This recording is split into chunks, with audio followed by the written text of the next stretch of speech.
안녕하세요. 금융나침반의 대출상담사 김기호입니다.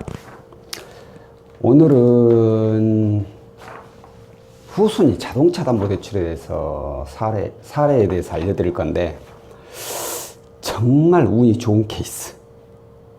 이 사례 보고 나도 되겠구나 라고 생각하시면 안 될 정도로 굉장히 좀 운이 좋은 케이스예요. 그러니까 일단 참고만 하시라고 알려드릴 거고요. 자, 이분의 직업이 자영업을 하시는 분입니다. 자영업을 하시는데, 일반 사업장에 사시는 분이 아니라 운수업자 있죠? 운수업자. 그러니까 한마디로 차를 가지고 다니면서 일을 하시는 분, 그런 운수업자 사업자이고요. 그러다 보니까 차량 담보대출도 또 많더라고요. 오늘 대출 받으신 차가 있고요. 그게 차가 뭐냐면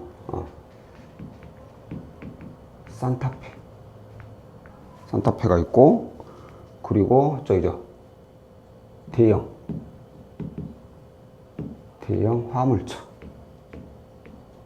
화물차가 있고, 또 여기에 1톤 트럭도 있고, 차가 많아요. 산타페로 해서 현재 이용 중인 대출은 캐피탈에 1,700이 있었고요. 그리고 이 대형 화물차로는 이거 역시 캐피탈에 1억 5천만 원. 어마어마하죠. 이 정도 되면은 보통 제가 알기로 25톤 윙바디 그런 거 있죠. 네모난 박스 윙 열렸다가 닫아지는 이삿짐 센터 부르면 오는 대형차 있잖아요. 그런 차일 거예요. 잘은 모르겠지만 그럴 겁니다. 그리고 또 1톤 트럭, 이걸로는 대부업에 550만 원. 이렇게 차 세 대나 있어요. 자, 자동차 담보대출의 경우에는 차량을 담보로 해서 대출이 가능해요. 그러다 보니까 기존에 가지고 있는 대출이 이해가 가지 않을 정도의 심한 신용대출 있잖아요. 신용대출 심하게 있다. 그러면 약간의 문제성은 있지만, 그렇지 않고 이분처럼 대출은 많지만 다 이유가 있잖아요. 대형 화물차, 1톤 트럭, 이유가 다 있잖아요. 이런 경우에는 크게 문제가 되진 않아요. 왜? 대출은 많지만 대출 받은 이유가 다 따로 있으니까. 자, 그래서 이분의 경우는 부채 내역에는 크게 문제가 없었습니다. 부채는 많지만 부채는 크게 문제가 없었어요. 자, 그래서 일단 오늘 대출이 나간 이 차량에 대해서 확인해 볼게요.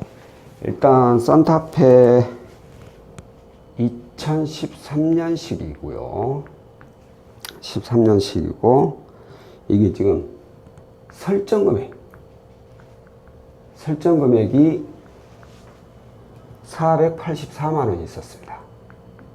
자, 설정 금액에 대해서는 제가 몇 번 언급을 해드렸죠.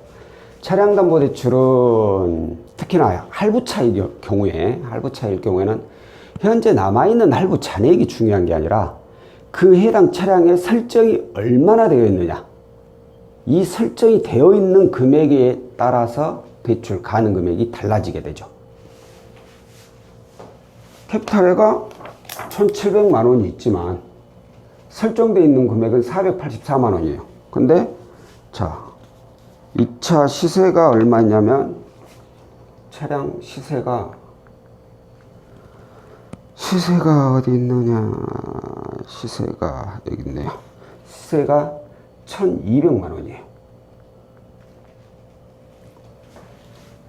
시세가 1,200만 원인데 설정 금액이 4,800, 캐피탈에 1,700이나 있어요. 그러면 시세하고 이 남은 잔액 보면은 대출이 안 되는 게 당연하죠. 하지만 이게 아니라 이렇게 가죠. 시세는 아무 의미 없죠. 설정 금액이 얼마나 있느냐. 여기서 시세를 이제 뺀 나머지 금액이 대출이 가능하죠. 그런데 그 나머지 금액이 또 100% 나오는 분이 있고 100% 좀 넘는 경우도 있습니다. 넘는 경우도 있고 100%가 나오는 경우도 있고 80%가 나오는 경우도 있어요. 그건 뭐냐면 그분의 소득이라든가 재직 상황이라든가 신용이라든가 부채 이런 부분에 따라서 조금씩 차이가 있어요. 근데 이분은 일단 부채 면에서는 일단 이유가 있는 대출이긴 하지만 솔직히 좀 너무 많죠. 자, 거기에다가 대출이 많으면은 아까 대출도 또 다 캐피탈사의 대부업이잖아요. 그러다 보니까 신용이 좀 좋지 않아요. 비록 연체하거나 그런 건 아니지만 이렇게 대부업이나 캐피탈 이런 데 이용하게 되면 신용이 안 좋을 수밖에 없죠. 그래서 신용도도 그렇게 좋지 않고 그러다 보니까 이제 가는 금액이 이분의 경우는 80%까지 줄어버렸어요. 그러면 대략 800만 원에서 80% 88, 64, 600만 원. 600만 원이 이분은 대출을 받으신 거예요. 대출이 600에 금리도 좀 솔직히 높게 형성이 됐어요. 18.9%. 부채 많고 신용 별로 안 좋고 그러니 금리가 많이 높아질 수밖에 없죠. 차량담보대출의 경우에는 아까도 말씀드렸듯이 시세보다 더 많이 나오는 경우도 있고 시세만큼 나오는 경우도 있고 시세보다 더 적게 나오는 경우가 있어요. 정말 많이 나오는 경우는 뭐 최대 차량 시세의 거의 3배도 나오는 경우가 있어요. 그런 경우는 이제 직장인들 소득이 증빙이 되고 신용이 나쁘지 않고 부채도 많이 없는 분들 그런 분들은 차량 플러스 신용 해가지고 대출이 한 방에 퍽 터집니다. 좋은 건 아니죠. 빚이 늘어나는 거니까. 하지만 목돈이 필요하신 분들은 많이 이용해 볼 만하고요. 오늘 이분의 경우에는 비록 캐피탈회가 1,700만 원이라는 할부금이 남아 있었지만 잠깐만요. 있었지만 설정 금액이 낮아서 600까지 받은 그런 사례입니다. 그런데 운이 굉장히 좋다. 이게 조금 일찍 나왔어야 되는데 말하다 보니까요. 운이 굉장히 좋았던 이유가 뭐냐면 이럴 것 솔직히 저는 부결이 날 줄 알았어요. 안 될 줄 알았어요. 근데 그날따라 심사팀이 기분이 좋았을까. 승인하도록. 왜 그러느냐. 압류자동차. 압류가 몇 건 있었냐면 주정차 위반 5건, 지방세 1건, 검사 지연 1건, 통행료 1건. 제가 보통 자동차 담보대출 나가잖아요. 그러면 이런 압류가 있어도 대출이 가능은 합니다. 그런데 그것도 이 심사부도 사람들이 다 일일이 보면서 서류 보면서 심사를 하거든요. 그러니까 보통 주정차 이런 것들 주정차 같은 경우에는 있어도 웬만해서 넘어갑니다. 뭐 누구나 딱지 끊고 안 내는 경우가 종종 있어서 넘어가요. 지방세 솔직히 여기서 이제 많이 고민하게 되죠. 그런데 검사 지연의 통행료까지. 통행료 이건 톨게이트를 픽 지나가 버렸다는 얘기죠. 돈도 안 내고. 이거 솔직히 이거 문제 있거든요. 근데 조회를 했는데 일단 가는 금액이 이렇게 나온 거예요.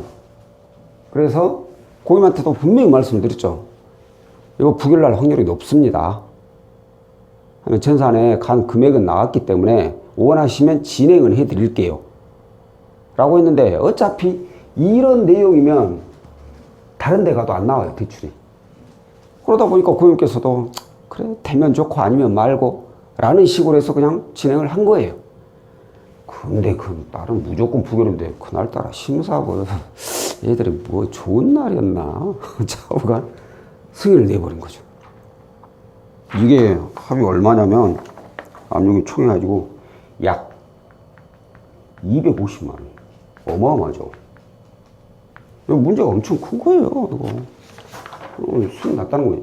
그럼 250만 원 수익 아니 600만 원 수익 났다. 그럼 250만 원을 저희 금융사에서 이걸 먼저 상환을 하고 나머지 뭐 350만 원만 주냐? 안 그래요 또.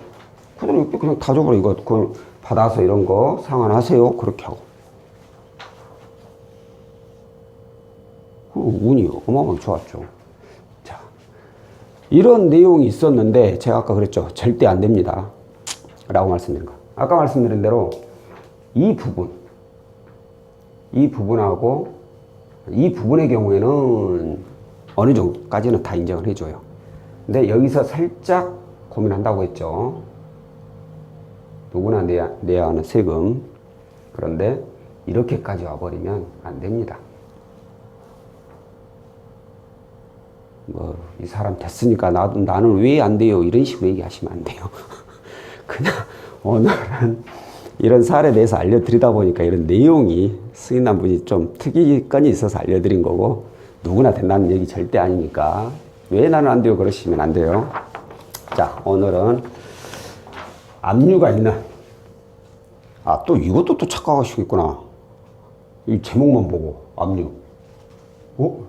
나 어디 대출금 안 내가지고 그쪽 대출금융사에서 내 차에 압류 걸어놨는데 괜찮은 건가? 아니요, 절대 안 됩니다. 이거예요. 다른 거 생각하지 마시고.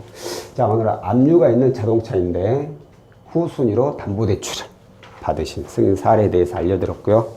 다음번에는 또 다른 상품으로 찾아뵙도록 하겠습니다. 고맙습니다.